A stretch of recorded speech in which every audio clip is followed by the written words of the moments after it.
Hello guys, welcome back to my channel Ashu and record में। आज मैं एमपीएससी का 009 का कनाडा वाली बुक का आपके लिए क्वेश्चन लेकर आई हूँ। कनाडा में संघवाद के लक्षणों की सूची। आइए शुरू करते हैं।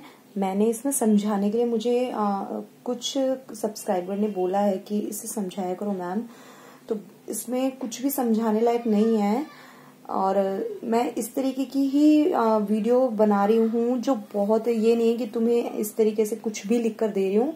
जो भी मेरा क्लियर है वो सारी चीजें बिल्कुल सिंपल सी हैं, इसमें समझाने लायक ऐसा कुछ भी नहीं है।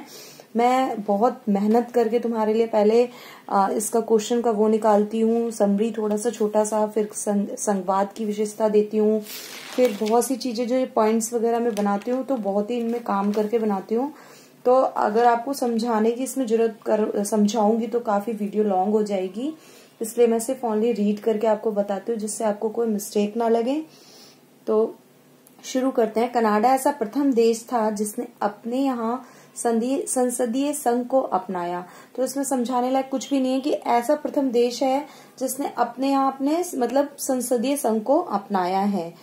बहुत ही इजी लैंग्वेज में मैंने आपको ये नोट्स बना के दिए हैं, तो इन नोट्स को ओनली रीड करिए आप, इनमें समझने की कोई भी नहीं है। एमए सेकेंड ईयर में है तो ये इतना तो कंपल्सरी है, सबको समझ आ जाता है, इतनी नॉलेज हो जाती है, तो समझ चुके होंगे आई होप मैं जो बताना चाह रही हूँ आपको। नेक्स्ट, इसमें कनाडा के संस्थापक शासक केंद्र सरकार बनाने के लिए बाध्य थे। वह प्रांतीय सरकार को भी प्रमुख अधिकार दे रहे थे ताकि वे अपनी पहचान, संस्कृति तथा संस्थाओं को बनाए रख सकें। इसमें सिंपल सा कनाडा के बारे में मैंने थोड़ा सा बता दिया। इंट्रोडक्शन शुरू करने से पहले आप स्क्रीनशॉट ले लीजिए। फिर मैंने संघवाद का विशेषता बताई है, इसके पॉइंट्स में संघवाद की विशेषता बताई है। फर्स्ट पॉइंट है, कनाडा की संघीय व्यवस्था आर्थिक, सामाजिक, सांस्कृतिक तथा राजनीतिक वातावरण में कार्य कर रही है। वह अनेक बार परिवर्तित हो चुकी है, इसलिए कनाडा में संघवाद स्थिर आवधाओं में होकर परिवर्तनीय प्रक्रिया में रहा है। तो आप इसके second and third point note कर लें।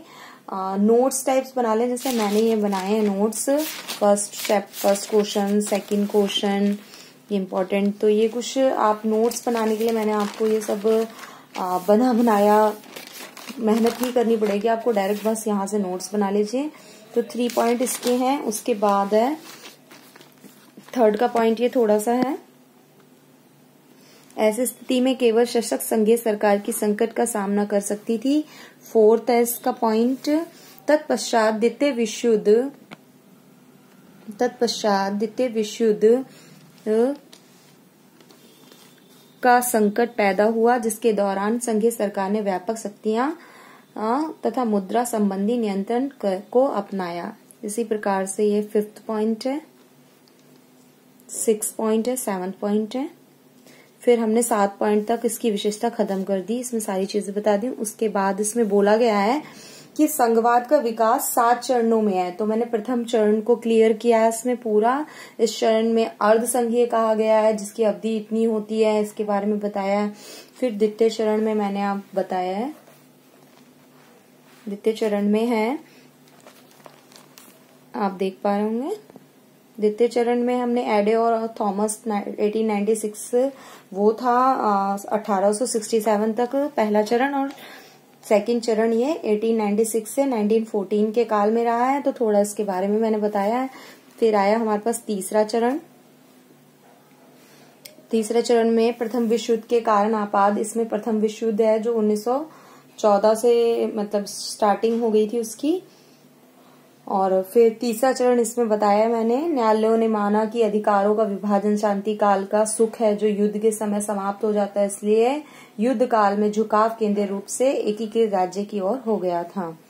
एक ही मतलब एकीकृत राज्य जिसमें सिर्फ एक की ही सारी चीजें हों, अधिकार हो बोलने का, हर चीज। ये चौथा है, चौथा चरण जो है क्लियर किया गया। 1920 के दशक तक प्रांतीय अधिकार की पुनः बहाल करने का समय था, मतलब उसे सब कुछ ठीक करने का, पुनः बहाल करना। प्रांतीय सरकार ने स्वास्थ्य में और शिक्षा और कल्याण के लिए व्यापक दायित्व संभाला। ये हमारे चौथे चरण में देखा गया संघवाद के, कनाडा के। फिर 5वां चरण है, इसके बाद है इसका 5वें का ही कुछ पॉइंट्स रह गए। सरकारों द्वारा संयुक्त रूप से कार्रवाई करना जरूरी हो गया। एकीकृत प्रयास करने के लिए अधिकारों को एक ही नियंत्रण में लाना उचित हो गया। तो ये छठा और सातवां चरण है। आई होप आपको मेरी वीडियो अच्छी लगी होगी। प्लीज लाइक करें, शेयर करें और ज्यादा से ज्यादा सब्सक्राइब करें और कमेंट में प्लीज बताएं। Thank you for watching.